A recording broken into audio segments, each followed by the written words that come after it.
#1 show in late night, nothing but illustrious guests. Tonight, the streak continues with whom, Miro? You know the vibes, ladies and gentlemen. We got Janelle Monáe in the building. Make some noise, you know what I'm saying? You feel me? You know what it is? So many jobs. Actress, revolutionary singer, just dope person, activist, so many. The resume goes on and on and on. Janelle, how are you doing? Stop all this, please. No, It's true. We giving you your roses right now, all right? Right now, you know what I'm saying? We know, we have to, you know what I'm saying? Because you are a true multi-hyphenate, and you excel in all, you know what I mean? Thank you. That I try, you know, I try. I might not, you know, reach where I'm trying to go, but I do try, and I'm very thankful to be a part of this show. I'm a fan. I've been seeing y'all working and grinding, and you know, just highlighting our voices and doing it in such a diverse way. Lots of different folks are on this show, and I appreciate that. We need that. Thank you. That is high praise, especially coming from you, man. Because that's been the goal since day one. You know what I mean? Like just go touch everybody. You know what I mean? Because I feel like before we were on TV, there wasn't. We were not really well represented. You know? Right. So that means a lot coming from you, because you got that. You got a vision, and everything you put out has a very unique feel to it. That we see things through your lens, and that comes through in everything. And this new movie you got coming out, Antebellum. Yeah. Wild movie. It's hard to talk about because I don't want to spoil it, because you know some things happen in it. But what was it like working with that movie, and also the timing of it? Because it's coming out right now where America's kind of having like a racial reckoning, and it's just like, is the material too heavy? Is it needed? Like, talk to me about the whole process of the movie. Yeah, I think you're right. We are in the middle of a reckoning, and when I shot it, it's even more potent now than it was when I even shot it. I didn't like watching it. I watched it. We had like a small premiere here at the drive-in, and I was watching it, and I was like, man, this is really connecting the dots even more about our past, our present, and what could be our future. And I just remember reading that script, and I felt so many things. I thought I knew what the film was like by the first, 10 pages. I was like, okay, I know what this is. But then there was a twist. And then I was like, let me get to the end. And after I read it, I said, this could actually happen. This could actually happen. Looking at how racist policies have continued to oppress us, marginalized folks, Black folks. And the fact that we have this current president and he has support through racist policies, something like this could happen. And this is a story that, in my opinion, is more so a warning sign of what's at stake. It's not just about voting, it's understanding that it is through racist policies that we were enslaved.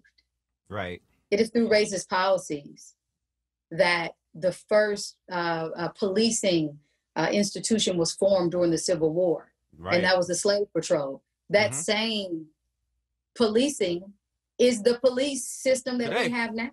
So when we're screaming defund the police or abolish the police, because I'm abolish the police, that's what we are pointing to. And people don't get that because there's a narrative, a whitewashing of our history, a whitewashing and this glorification of the antebellum South in the good old days that is happening from the top. So it's all connected. And I think my job was to tell the truth. The truth is not going to be pretty. The truth is scary. It wasn't an easy yes for me because, like you said, it's a lot of trauma. And there's some triggering things. I'm going to say this is just for my Black people. There are triggering moments in this film, for sure. Like right off the rip. Yeah. There are triggering moments. There are also moments of Black joy. There's celebration of Black women. And that was my North Star. It was like, this is a rare opportunity that I get to honor, or not just honor, but highlight the work that my ancestors have done. Black women have been leading the movement for centuries, right? And so I also get an opportunity to highlight the work that Black women are doing today, like Maxine Waters, like Angela Davis, Angela Rye, Brittany Packnett, all of the Black women who started Black Lives Matter. Black women did that. And so my character was inspired by them. You know, she's this successful author who finds herself in like this horrifying reality where she has to confront the past, the present, and the future before it's too late. Yo, like we said earlier, you're a multi-hyphenate. You're an artist. So like, you don't do shit just to do it. You know what I mean? Everything that you put out, there's like a meaning, there's a deeper meaning behind it. Which medium do you feel gets that message across? Not easier, but like in a way that you enjoy more? You know, it depends. I just put out a song called Turntables, and I watched the Stacey Abrams documentary. She's featured in the Heavily. It's called All in the Fight for Democracy. And it's talking about voter rights oppression. And I was somebody who was in Georgia, and I voted for Stacey Abrams, and Brian Kemp stole that election from her. Mm-hmm. Brian Kemp, Secretary of State, you're over the votes. You're purging voters. You're purging votes. You're suppressing the vote, especially in the Black community. And you're also running for governor. That right there is a conflict of interest. That's cheating. That's thievery. And it was stolen from her. And I saw that, and I was just like, you know what? Let me go back in the studio and say this. Let me say how I'm feeling right now. Let me talk. Let me give some energy to the revolutionaries that are leading this movement. And she's at the forefront, and the people obviously are. And so I said, I'm gonna write this song. This is how I'm feeling. I'm not a politician. I'm not about to water down my words. I'm not about to try to, you know, make it comfortable for you, or corporatize. I just made up that word. We do that shit all the time. We're like Nori on the show. We make up words all the time. Right. So I felt like during that moment, a song was needed. Right. Like I needed to rap. I needed to say those bars. I needed to call America. I needed to tell America, you a lie. You know, the whole world about to testify. I needed to say, if you fuck up the kitchen, then you should do the dishes. I needed to say, you know, there were certain things that I needed to get off that, like just saying them out loud, you know. So I try to go like, what's most effective? And if I can hit these topics in the film world globally, if globally people understand what it's like for Black women to dismantle, this is my character, what it's like every single day for Black women to dismantle white supremacy and carry that burden on their back, then that is important. If I can do it in a song to keep the revolutionaries, like, y'all out marching, here's some energy for you. If I can help Stacey Abrams. So I try to hit it from all angles. Like, if this is war, I'm coming from the top and I'm coming from the bottom. Mm-hmm. I heard, I'm trying to remember who exactly said it, because this is a quote. Somebody said Atlanta and Georgia are two very different places. Very true. I agree with that. For sure. I live in Atlanta. Okay. Yeah, I live in Atlanta, and you're right. Like, Georgia, let me tell you, when Donald Trump became president, for the first time, I was very afraid to be in Georgia, because there were stories of like white supremacists coming to Black kids' birthday parties. You know, you saw them with the Confederate flag, and I'm like, this is about to unleash a whole new devil that we didn't know. Like, we knew it was there, but now it's like proud. It's now out there. Loud. Yeah, now. And so that's where we are. This is where we are. How are we gonna fight this? Right, and that was my thing, because part of my ignorance, I'm like, you know, I'm from the Bronx. You feel me? So it's just like, I didn't understand, like, that didn't connect with me. I'm like, okay, like, but then it made sense, because it's like the New York equivalent is New York City is, you know, very different than New York State. Yeah. That bugged me out, because it was like, okay, I'm thinking, as a New Yorker, I'm thinking of Georgia as Atlanta. And I'm like, how does this dude beat Stacey Abrams in an election? Yeah. You know what I mean? No, Atlanta was with Stacey. So, all right. So yeah, so we got a lot of things to do, and people think, oh, you know, we've seen the worst. Now it can get worse. And definitely. And we have to just lean on each other, honestly, during these times, because I know y'all feeling it. I'm emotionally fatigued.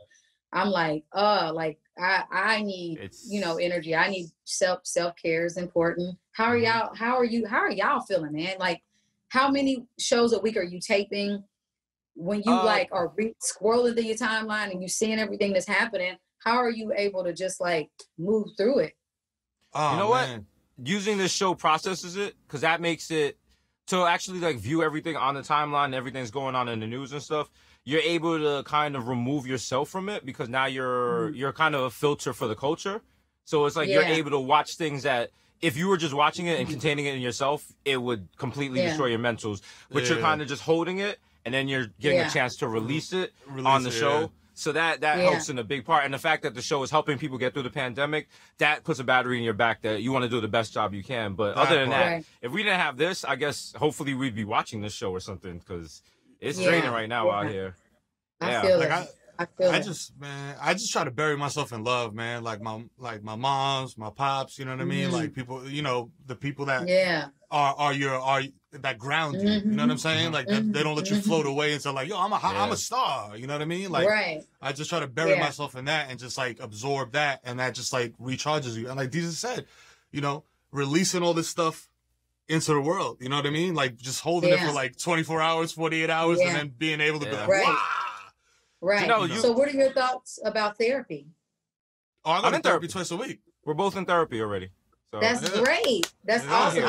I wanted you to say that, because I think it's so cool and so sexy when Black men are in therapy. I think it's so, it's like unlearning and healing is the new shit. Like it shouldn't be the new shit, but I think that needs to be talked about so much, because I speak to so many Black men, and it's just a lot that I just feel like somehow is not being expressed in the way that even I can express. I feel like I can express myself more freely. I can navigate, you know, in a different way. And so I think that's so important to just draw attention to therapy and mental health in Black men. So we're trying. We're trying. Thank you. Shout out to Charlemagne. Charlemagne was like one of the people, he's always talking about it, and that, you know, helped push us in the direction of that. So I tell people all the time, man, like, you know, like you gotta be, for these conversations to gain momentum, you gotta people like us gotta talk about it. You know what I mean? Like I'm very open. Normalize like I have anxiety, dog. Like I go to therapy twice a week. You know what I mean? Like sometimes I just gotta sit in a corner and like be to myself and like, you know, woosah, you know what I mean? Like that's normal. We all go through it. You know what I mean? Like there's nothing to be ashamed of. I think it's just growing up in the hood. You're supposed to put on this facade of like, yo, I'm a tough motherfucker. Ain't nobody fucking with me. You know what I'm saying? But then you gotta unlearn that. Toxic masculinity, hypermasculinity, unlearning it. That's my hope, is that I can just really see that growth and progress of like unlearning in you know, in Black men. I have lots of cousins. I have 50 first cousins. I grew up in a very big family, and a lot of them are boys. So I was always with my cousins, and just seeing them have to perform masculinity and what that looks like. And if you cross your legs, somebody thinks that you're gay, which is nothing wrong with that. But I think when I see a man able to navigate the masculine, the feminine, and everything in between, I love that. Like that's so free. It's so freeing, and I think seeing that will free other people. And I think it's through unpacking that you'll get to that freedom. Definitely. Oh, sure. So Janelle, do you miss touring? I do. I cried when I did. I was supposed to be on tour this year. I was supposed to be doing some stuff. And I cried when my stuff got canceled, because for the first time, I started thinking about, you know, just my life, like not being able, I've been performing my whole life and not being able to do that and touch people. And then also like financially, you know, my situation is not the same as like maybe a single Black mom with 6 kids who just got laid off. Right. It still is a different situation, right? So yeah, I do. I miss crowd surfing. I miss taking those risks in front of people, like in real time. Right. No, I mentioned this because me and my boy Tommy, we saw you in Denmark at Roskilde. Roskilde. Yes. And what, you were there? I was on stage with you, like chilling in the back, making sure, because we were chilling with Lizzo and them. And the thing was, that day, it was warm in the beginning of the day. When you got on, the temperature had dropped. You and your dancers kept it going, did not miss a beat. And then I never realized this. Y'all change in like a camping tent backstage in like 30 seconds and get back out there. The level of production that goes into your show, like, talk about that. Like, I don't think people realize like how much goes in. It's not just you just on stage like doing it. Like it's a lot. No. And it's all live singing too. It's I'm working out before and I'm working out during. We do about 90-minute shows, high energy. I have a lot of up-tempo songs, so it's that sweat. It's yes. You was grinding. I appreciate you asking me about it. Yeah, we have been able to just create a show that feels inclusive.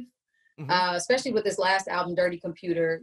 I'm Black, I'm queer, I live outside the binary in terms of gender, and I wanted to just free myself in a way that just allowed me to play with different outfits and explore different parts of who I am.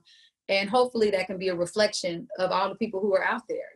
Come here and be who you are. This is your church. If you haven't been accepted by the one you grew up in, this is church. And so we're very meticulous about the showmanship. We're very meticulous about the live vocals. We're meticulous about the choreography and making sure that there's freedom in that, and that it's not all like, too perfect, but it's a lot of risks being taken. I have gone out into the audience and laid on the floor with the people, got in the dirt, came back whole face black with grass and weeds at festivals.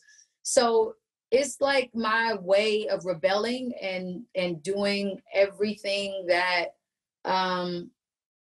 maybe I could in another lifetime I wouldn't be allowed to do. Tell me about the connection though to the Dungeon family, because to me that's one of the dopest collectives since like the Native Tongues. You know what I mean? Yes. In terms of like creativity. Yeah, that's Atlanta. Cool. So I have to give a shout out to Big Boi from OutKast, OutKast, André, all of them, because when I first moved to Atlanta, I was in New York. I went to Performing Arts School in New York. I went to the American Musical and Dramatics Academy, straight out of Kansas. That's where I'm from. I'm from Kansas City, Kansas. And so I went there, and then the real Kansas City. Right, Kansas City, Kansas, Wyandotte County to be exact. All right, but I love Missouri. I love Missouri, Kansas City. It's all love. So I moved to Atlanta because I wanted a college experience. Being in performing arts school, I was with like the same group of folks. We're these little artsy kids. It was cool, but I was like, I want to go to frat. What are the Kappas doing? What's happening at Spelman? Clark. And so I moved to the AUC. I lived on Parsons Street in a boarding house with like 6 other girls, and I sold CDs out of my trunk of my Mitsubishi. What did I have? A Mitsubishi Mirage. A Mirage, yo. Whoa, someone was balling. Whoa, okay. Okay. Look, and I got it, and I went to Georgia Perimeter Community College because I spent too much money in New York, and bought that car with my refund check. I mean, I just wanted to experience what it was like to be Black, creative, and be around other Black creatives who had come from all around the world to just like, get education and be in Atlanta. Yeah, and there's a movement. I did an open mic night one night. I have to actually thank Kim Porter, God rest her soul, because she put on this open mic night called with 3 brown girls, and it was at Puffy's restaurant, Justin's at the time. Wow. Oh, and, shit, wow. And Big Boi, I knew Big Boi because there was an artist by the name of Scar that was working with him, and I was working with Scar as well. But it was that night that he saw me singing. I think I was probably doing a Lauryn Hill song, Killing Me Softly, or not a Roberta Flack, Lauryn Hill rendition version of it. Yep. Get that correct. And Big Boi was in the audience, and he saw me, and he was like, That's it right there. Yeah. That's it right there. Yeah. That's the one. That's the one. Yeah, and so we partnered, and he's been like a big brother to me. And then I met Puff, through Big Boi. He called Big Boi at 6 a.m. and was like, yo, who is this Janelle Monáe person? And I was like, Puff, reaching out. I just didn't know if Puff was going to be ready for an artist like me. You know what I'm saying? Right. And I was totally proven wrong. He came down, flew down, and he said, look, I want to, with Big Boi, with Wonderland, I don't want to be involved creatively. I just want the world to know what I just saw tonight on that stage. Because we were performing. I didn't really care about fame. I didn't care. It's never been about a number one for me. It's about that freedom and being able to be Black and do whatever it is that I want to do. If I want to talk about androids and science fiction in the way that a David Bowie has been allowed to do it, or Pink Floyd, I want that freedom. And so it was always about that, and they saw that, and they've been very protective of that. Where does the influence come from? Because it's heavy in your music, the sci-fi, like the fantasy type of stuff. Where does that come from? Were you reading like heavy metal as a kid and stuff? Yeah. That's so interesting. I speak about the future a lot, and I also suffer from anxiety, which is like kind of a fear of what will happen in the future. It's so weird. And I think I just have an attraction to it because I think through talking about my experience in the future or androids, you get an opportunity to draw parallels between what it's like to be in the future as an android and the other, and who represents the others in real life. The Black folks, you know, LGBTQIA plus communities. And I just saw, as a storyteller growing up, I remember I wrote a short story, and my grandmother thought it was crazy because we used to watch The Twilight Zone together when she would watch me. And I wrote a story about a plant talking to aliens through photosynthesis, and they came and they took everybody except for me. And so I've always been a writer, a storyteller. I was in the Young Playwrights Coterie Theater Roundtable, where you do these short stories and the local actors will perform your work if it was good enough. So just being a writer and having an imagination, and from Star Wars, watching Star Wars, and just like wanting to see us in that, like wanting to know we survive, wanting to know that there's a future where, you know, we can go to space and come back and survive and thrive, has always been appealing to me. Got you. Oh, you're painting a picture right here. Janelle Monáe. She painted the picture. Janelle, we know you. Listen, thank you for taking time. I've been drinking my water. Exactly. Self-care. It's important. So, you know, so important. And listen, the skin is glowing. We see it. Janelle, water your ideas. Do you go? Okay, get into it. Drop the regimen, queen. Drop the regimen, queen. Look, I had to do my makeup, you know, in quarantine. I had to do my makeup today and try to get everything together because, you know, ain't no makeup artist really flying out right now. Right, and you can't risk it. We totally get it. Janelle, thank you for taking time out your busy day to talk to us. Everyone that comes on our show is an illustrious guest, and every illustrious guest gets a Bodega sign, a neon sign, to say whatever message they want to broadcast to the world. What does your neon sign say? I am a free-ass motherfucker. I love it. Pow! I love it. Yeah! I am a free-ass motherfucker. Out here, you see it above. You know what I'm saying? saying? Ladies and gentlemen, Janelle Monáe, check out Antebellum. Be sure to copy the music. Check out every film she in. See her live in concert. God bless you.